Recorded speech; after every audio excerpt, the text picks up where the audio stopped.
எத்தனை படத்தில் பெரியாரை காமிச்சிருக்கேன். மாமியாருக்கு சோப்பு போட்டுக்கிட்டு படத்தில் மாமியாருக்கு சோப்பு போடுற மாதிரி சீன். ஆமாம். டாடி மம்மி வீட்டில் இல்லை, அதெல்லாம் பாடிருப்பாரு.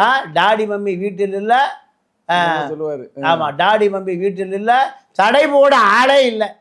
எதுக்கு? ஆமாம், கிரவுண்ட் இருக்கு, பேட் இருக்கு, பால் இருக்கு, அப்பா அம்மா விளையாட்ட விளையாடலாம்.